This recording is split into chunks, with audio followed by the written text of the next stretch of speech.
Vijayawada one town పరిధిలోని ఓ బట్టల దుకాణంలో జరిగిన చోరీ కేసును పోలీసులు ఛేదించారు. రాజస్థాన్కు చెందిన గణపత్ సింగ్, ఇంద్ర సింగ్, దిలీప్ సింగ్ అనే ముగ్గురు నిందితులను అరెస్టు చేసిన పోలీసులు మరో ఇద్దరి కోసం గాలిస్తున్నారు. నిందితుల నుంచి 14,35,000 రూపాయలు, 302 గ్రాముల బంగారం, 685 గ్రాముల వెండి ఆభరణాలను స్వాధీనం చేసుకున్నారు. దుకాణంలో పనిచేసే వారే చోరీకి పాల్పడగా వారికి మరికొందరు సహకరించినట్లు పోలీసులు గుర్తించారు. సీసీటీవీ ఫుటేజీలు, సాంకేతిక ఆధారాలతో రాజస్థాన్ వెళ్లిన పోలీసులు అక్కడ దాచిన సొమ్ము స్వాధీనం చేసుకున్నారు. దుకాణాల్లో పనిచేసేందుకు వచ్చిన వారి విషయంలో యజమానులు జాగ్రత్తలు పాటించాలని, వారి పూర్వాపరాలు తెలుసుకోవాలని పోలీసులు సూచించారు. షాపు ఓనర్ గారు ఇంట్లో రినోవేషన్ చేస్తున్నారని చెప్పి బంగారం డబ్బులు ఇంట్లో షాపులో పెట్టుకున్నారు.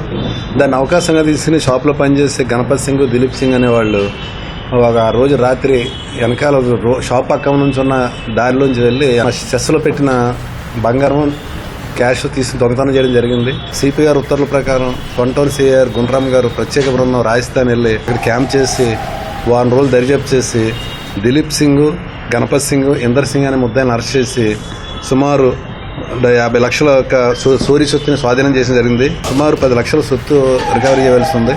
దాని నిమిత్తం ఇంకా ప్రత్యేక బృందాలు అక్కడే ఉండి దాని మీద ప్రయత్నం చేస్తున్నాయి.